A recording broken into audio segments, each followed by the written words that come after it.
Trooper Marcus Okafor. We need to discuss unauthorized database queries from your CJS access. I conduct database look.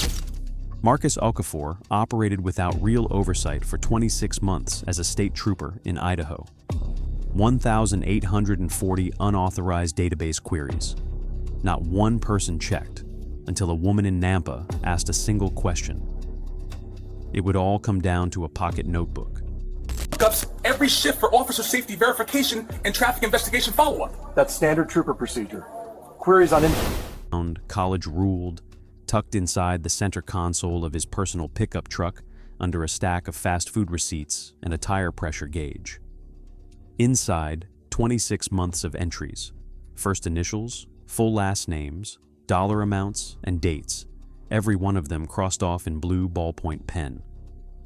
By the time FBI agents in Boise finished cross-referencing those entries against his Idaho State Police query history, the 11-year trooper in this footage would be facing 24 federal counts, 2 state counts, and the complete erasure of the career he had spent his entire adult life building.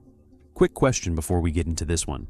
Do you know what a police officer can find out about you in the time it takes to type your license plate into a computer? Drop your guess in the comments. And if you're new here, hit subscribe.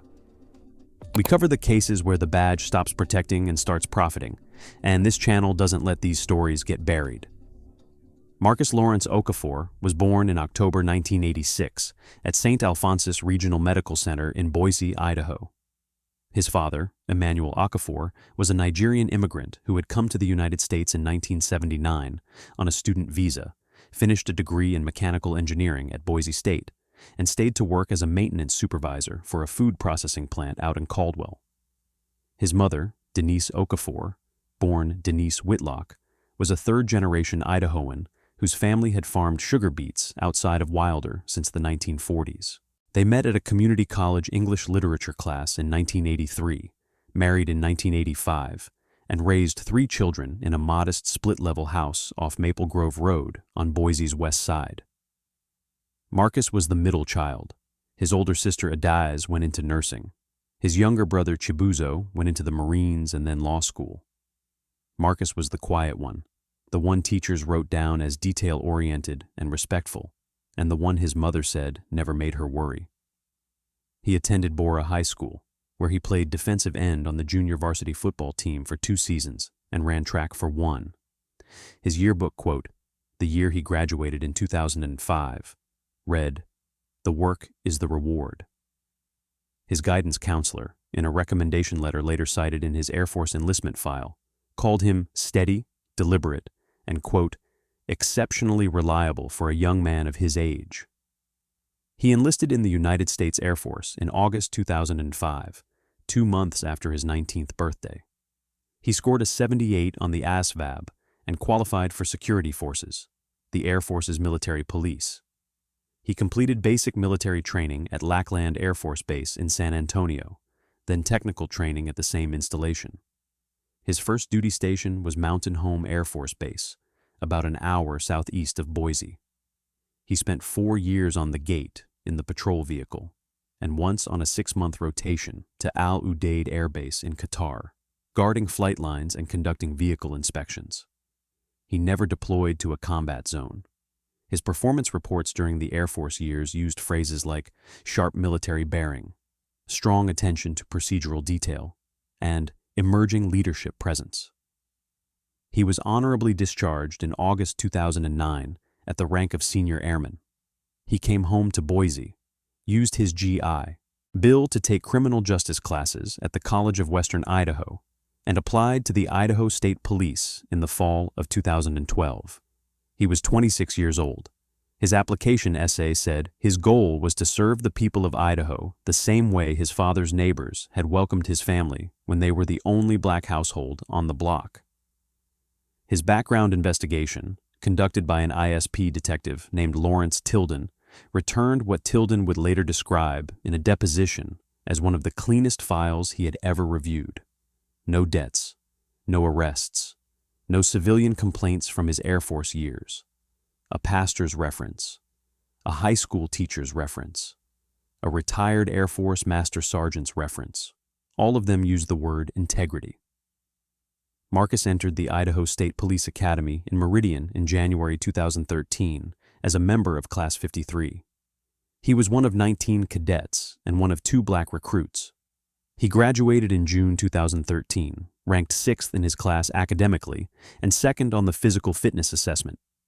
His academy file noted he was exceptionally coachable, demonstrated mature judgment under simulated stress, and showed strong aptitude for traffic enforcement and crash investigation. He was assigned to District 3 patrol out of the Meridian post, covering the I-84 corridor between Boise and Mountain Home, and the rural highways running south through Owyhee County. He married Yvette Murray Okafor, born Yvette Murray Joubert, in October 2014. She was a registered nurse at St. Alphonsus. They had 3 children, a daughter, Imani, born in 2015, a son, Daniel, born in 2017, and a son, Joseph, born in 2020. They bought a 4-bedroom ranch house in a subdivision off Linder Road in northwest Boise in 2018. His mortgage was $1,840 a month. His base salary as a senior trooper by 2022 was $71,200, plus overtime that typically added another $9,000 to $12,000 a year. He coached his son's flag football team through the youth athletics program at Vineyard Boise Church. He served as a volunteer mentor in the Idaho State Police's Cadet Explorer program. He was, by every external measure, the picture of what a state trooper was supposed to be: disciplined, family-oriented, community-anchored, soft-spoken, and trusted. In 2017, he received a unit citation for his role in the investigation of a fatal 3-vehicle crash on I-84 near the Black Cat Road exit. In 2021, he received a 2nd unit citation for his work reconstructing a hit-and-run involving a pedestrian on State Highway 55 outside Horseshoe Bend.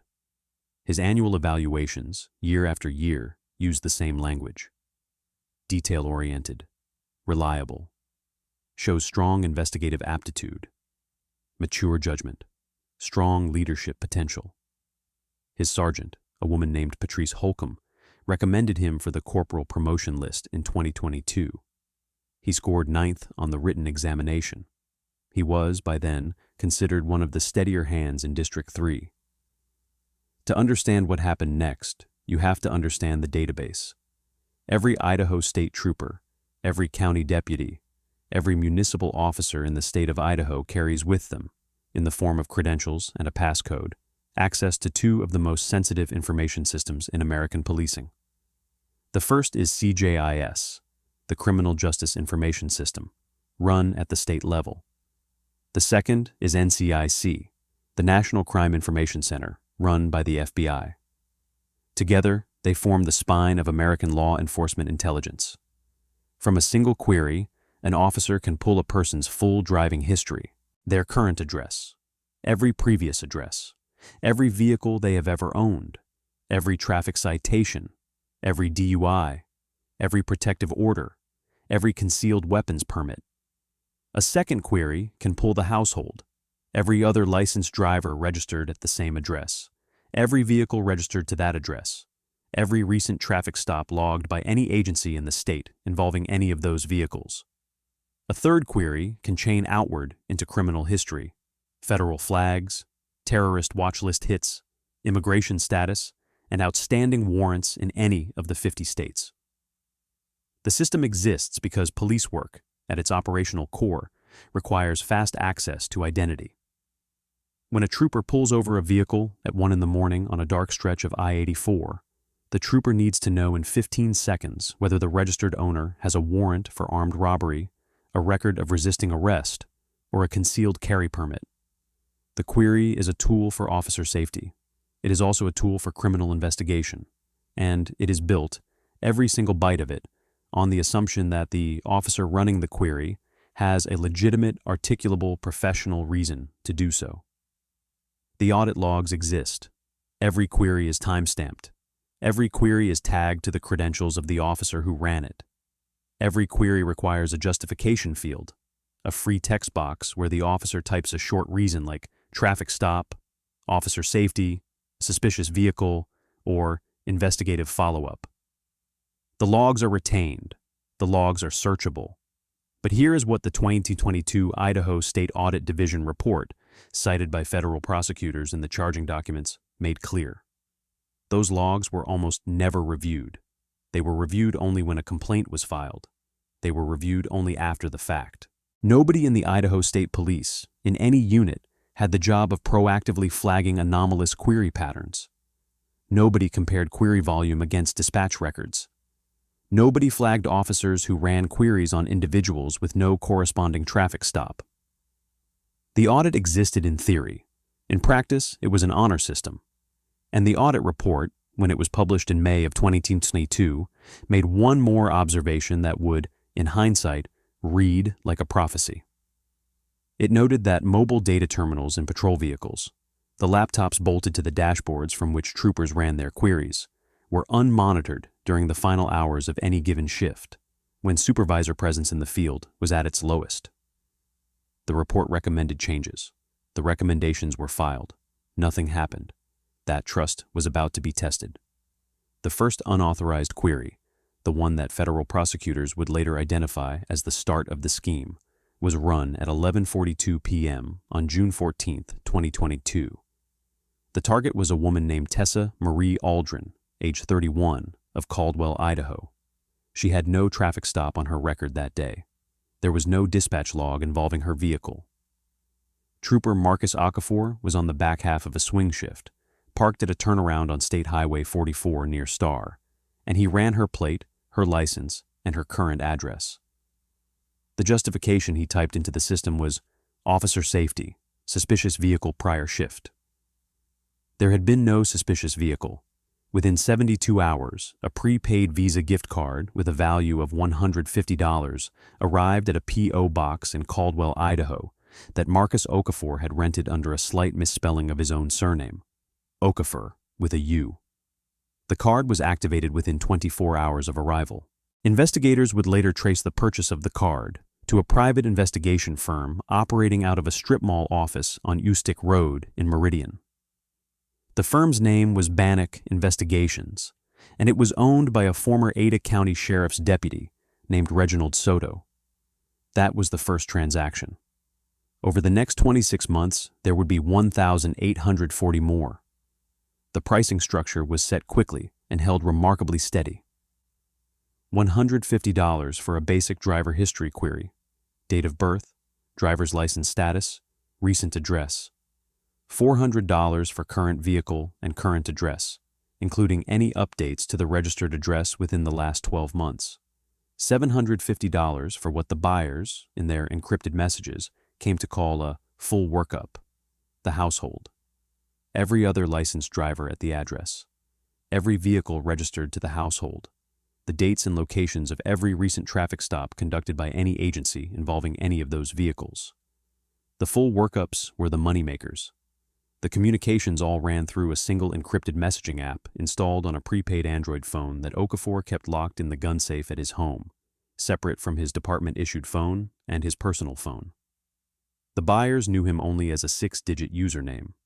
He knew them only by their firm names, Bannock Investigations, OEHE Discrete Services, and a third firm operating out of Nampa under the name Treasure Valley Confidential Solutions. The orders came in as text messages with names and dates of birth. The deliveries went out as text messages with screenshots of the query results, scrubbed of metadata. The payments came in as prepaid Visa cards mailed to the Caldwell P.O. box. The queries themselves were run from the patrol vehicle's mobile data terminal during slow shifts, almost always in the final 90 minutes before end of watch. He learned the rhythm. He learned that supervisor checks dropped off after 11 p.m. He learned that the most productive nights were Tuesdays and Wednesdays, when patrol traffic was light and the highways were empty. He learned to chain the unauthorized queries to legitimate traffic stops he had conducted earlier in the same shift, so that the justification fields, traffic stop follow-up, vehicle of interest related to earlier stop, would appear consistent with his CAD log. He learned that nobody was looking. The first month brought in $2,400. The second month, $4,100. By the end of 2022, 6 months in, he had banked just over $31,000 in prepaid Visa balances. By the end of 2023, the running total was just shy of $158,000. He used the money carefully. He paid down the credit card his wife knew about. He paid off a personal loan for a used boat trailer. He paid in cash for a $9,000 set of windows on the back of the house. He never made a single deposit larger than $3,000 into his shared bank account with Yvette. He spread the spending across grocery stores, gas stations, home improvement retailers, and Amazon. There was no Ferrari. There was no second house. There was no offshore account. There was a man slowly, patiently, lifting his household out of paycheck to paycheck living and into something just barely comfortable, and nobody noticed because he was already supposed to be that man. The escalation came in the way these things always come, quietly, by increment. A request that began as a single driver history grew into a full workup. A buyer who started with 1 query a week ramped up to 4. A new firm came online. The pace went from 12 queries a month to 45.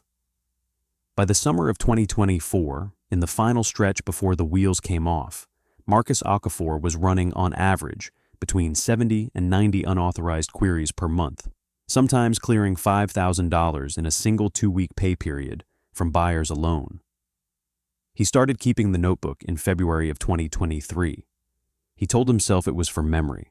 He told himself it was to make sure he never delivered a duplicate, never overcharged a buyer, never lost track of who was owed what. He wrote the entries in pencil first, then went over them in blue pen once the payment had cleared.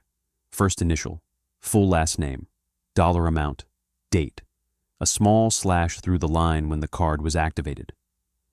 The notebook lived in the center console of his personal pickup truck, a charcoal gray 2016 Ram 1500, because he did not trust himself to keep it in the house where Yvette might find it. Nobody noticed. No one checked. His sergeant, Patrice Holcomb, signed off on his shift reports without flagging the late shift query volume. His shift partners assumed his end-of-watch terminal activity was paperwork. The buyers, paying him in untraceable prepaid cards mailed to a P.O. box under a misspelled name, had no incentive to talk. The audit log sat in a server in Meridian, growing every shift, never reviewed. And Marcus Okafor, the 11-year veteran, the Air Force Security Forces alumnus, the 2-time unit citation recipient, the flag football coach, the volunteer mentor, the steady hand, kept running the queries.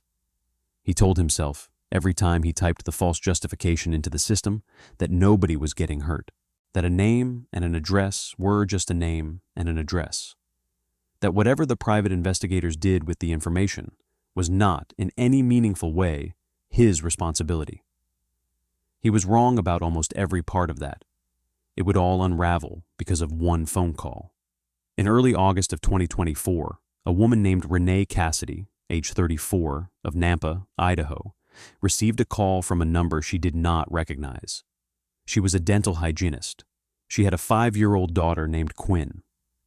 She had spent the previous 14 months in a contentious custody dispute with her ex-husband, a man named Brent Cassidy, who had, twice in the previous 6 months, shown up at residences she believed he could not have known about. The first time was a rented duplex she had moved into after fleeing their marital home in Caldwell. The second time was an apartment in Nampa she had moved into after the duplex. Both times he had arrived in his pickup truck and parked across the street. Both times she had called the police. Both times the responding officers had told her that as long as he was on a public road, there was nothing they could do. The call she received that August afternoon was from a young woman who declined to give her last name. The young woman said she worked at a private investigation firm. She said she was about to quit because she could not, in good conscience, keep doing what they were doing. She said Renee should know that her ex-husband had been buying information about her current address, her vehicle, her recent traffic stops, the name of the man she was dating, from a man the firm referred to in messages and in conversation only as, quote, a guy at the state police.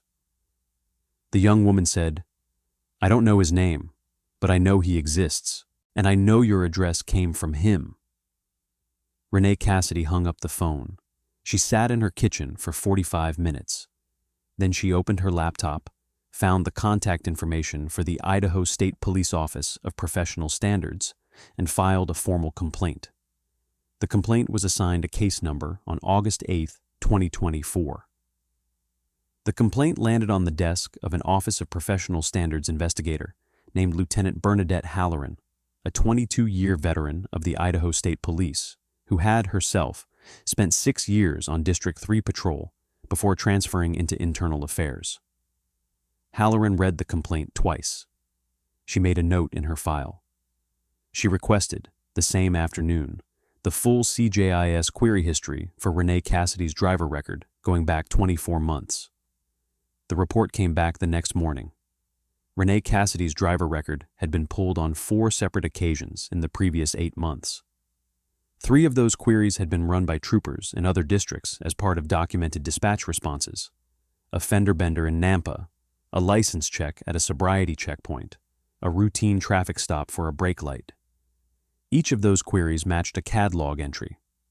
The 4th query, run on April 17, 2024, at 10:54 p.m., had been logged by Trooper Marcus L. Okafor, badge number 4419, with the justification field reading, "Traffic stop follow-up, earlier shift."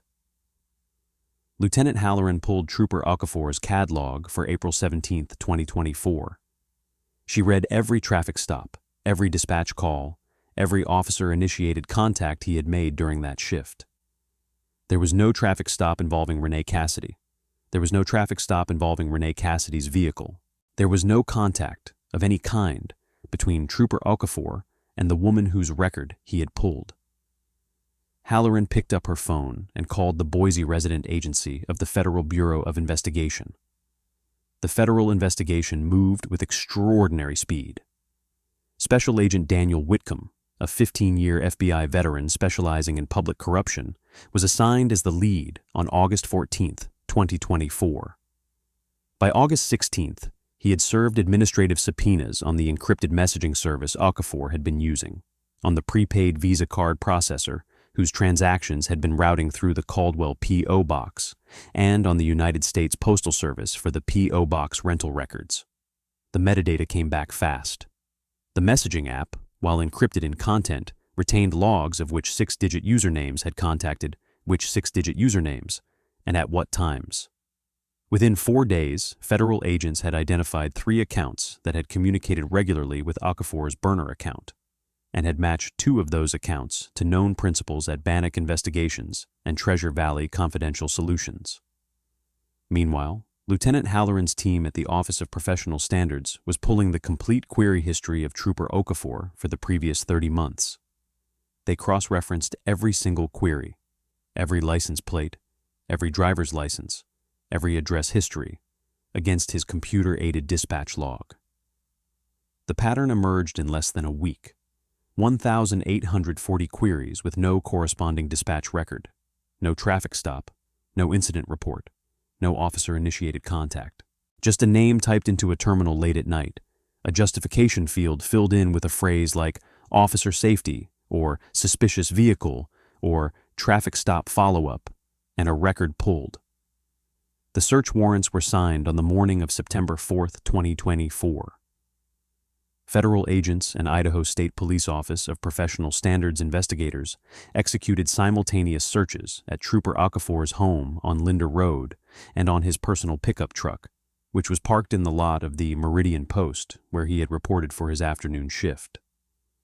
The home search recovered a prepaid Android phone in a locked gun safe in the master bedroom closet. Forensic extraction of the phone, completed within 72 hours, recovered 17 months of encrypted message history with 3 buyer firms, including detailed order requests, delivery receipts, and payment confirmations. The total dollar value of payments referenced in the messages alone, before any extrapolation, was $209,000. The vehicle search recovered something more damning. In the center console of the charcoal gray Ram 1500, beneath a stack of fast food receipts and a tire pressure gauge, agents recovered a spiral-bound pocket notebook, college-ruled 60 pages. The first page was dated February 14, 2023. The last entry was dated August 29, 2024, 6 days before the search. Every page was filled with handwritten entries. First initial, full last name, dollar amount, date, a slash through the line in blue pen. There were 1,840 entries in the notebook. Investigators matched every single one of them, by name and date, to a corresponding unauthorized CJIS query on Marcus Okafor's trooper credentials. The agents also recovered, in a manila envelope tucked behind the truck's owner's manual, $11,400 in unactivated prepaid Visa gift cards. Cards he had not yet had time to spend. The smoking gun was the notebook. The notebook was the only audit log that had mattered. The audit logs in the state's own system had been ignored for 26 months. The audit log Marcus Okafor kept on himself, in his own handwriting, in his own truck, was what the federal prosecutors would use to put a number on every count of the indictment. We're heading into the moment he gets caught. If you want to see exactly how the system handles a cop who weaponized his own access, stick around and subscribe. We break down every detail, and the part that comes after this is the part most channels won't cover. Marcus Okafor reported for his shift at the Meridian Post at 2:47 p.m. on September 5, 2024. He was wearing his summer uniform, gray short-sleeve shirt, navy trousers, duty belt, polished boots. He had stopped at the Maverick on Eagle Road for a cup of coffee on the way in, the same stop he made before every afternoon shift. He clocked in at the front desk. He walked back to the patrol room. Lieutenant Bernadette Halloran was sitting at the patrol room conference table. Beside her was Special Agent Daniel Whitcomb of the FBI. Beside him was a second federal agent, a woman named Inez Cordero. Beside her was Captain Marcus Vereen, the District 3 commander. Marcus Okafor stopped in the doorway. He understood, in that moment, exactly what was about to happen. The cameras in the patrol room captured everything. Captain Vereen spoke first. Vereen: "Trooper Okafor, please come in and have a seat." Okafor: "Yes, sir." He sat down across from them. He placed his hat on the table. He placed his hands flat on the surface in front of him, palms down, fingers spread. He did not say anything else.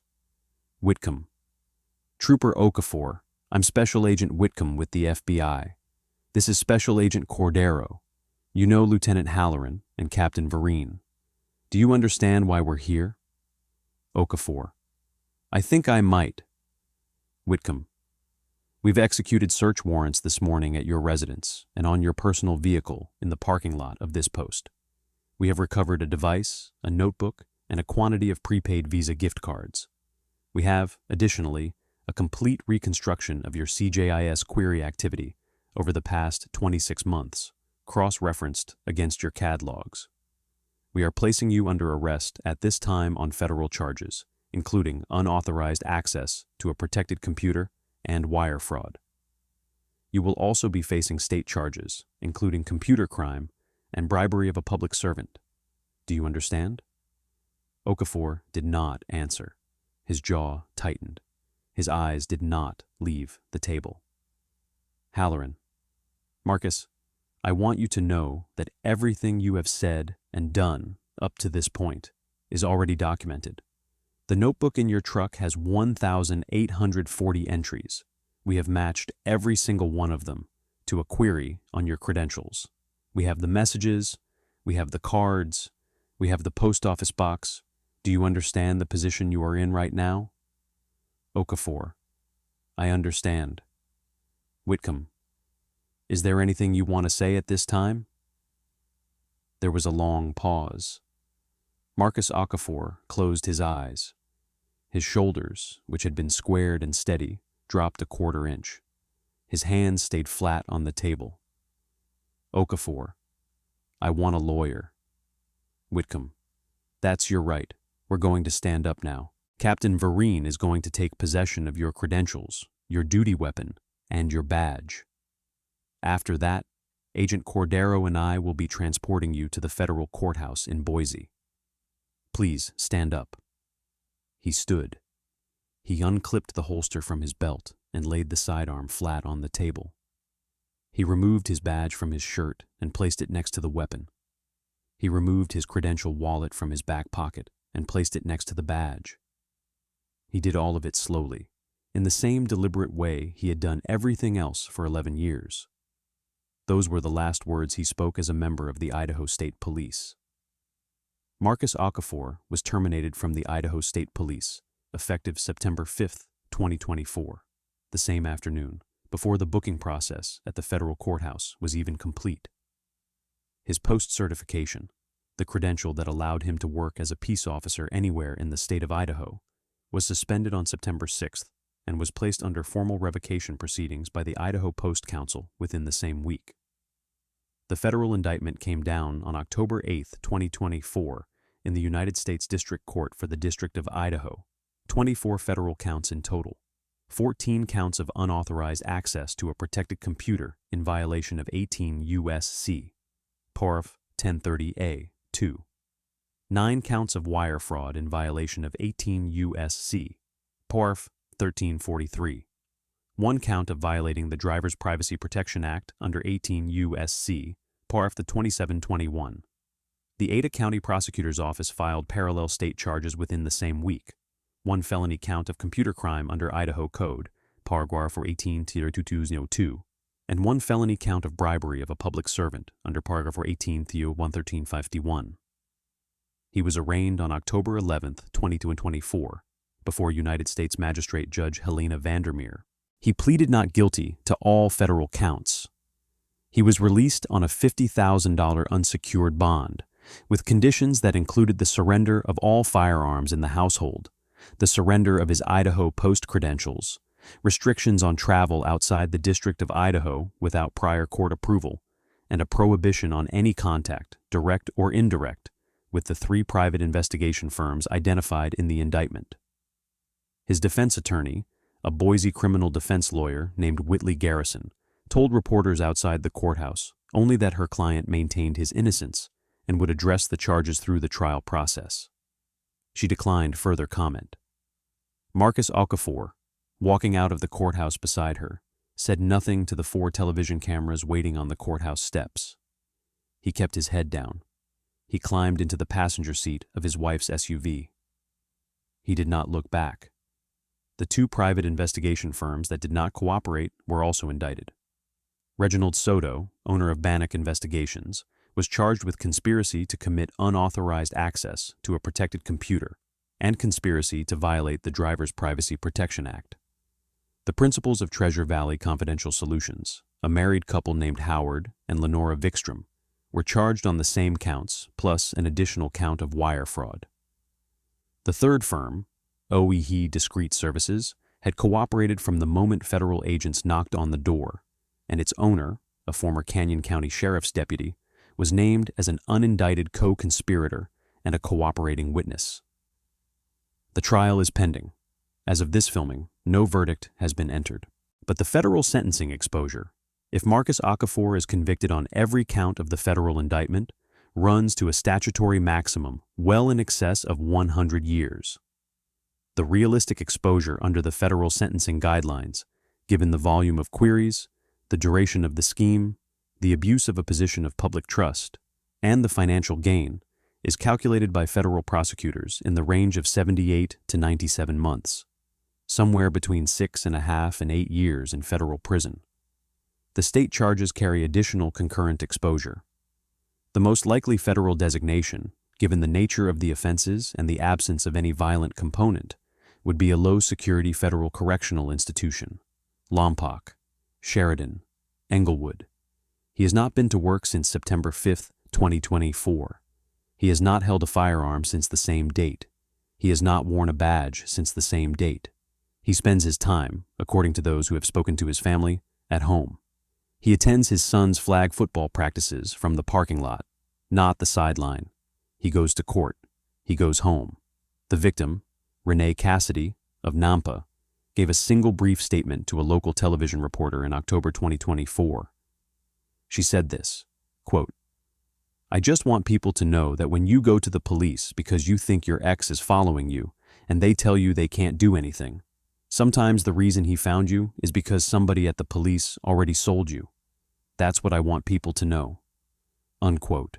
The Idaho State Police, in response to the case, announced in November 2024 a new policy requiring quarterly proactive audits of CJIS query logs against CAD dispatch records, the implementation of automatic flags for queries with no corresponding dispatch entry within a 48-hour window, and the addition of 2 full-time auditors to the Office of Professional Standards. The 2022 audit report that had recommended exactly these measures, 2 years before Marcus Okafor's arrest, was finally, in the months after his indictment, dusted off and implemented. The notebook in the truck, 60 pages, 1,840 entries, every one of them in his own handwriting, sits in a federal evidence locker in Boise. It will be Exhibit 1 at trial.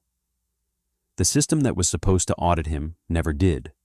The notebook that he kept on himself, alone, in his own truck, was the only audit log that ever mattered.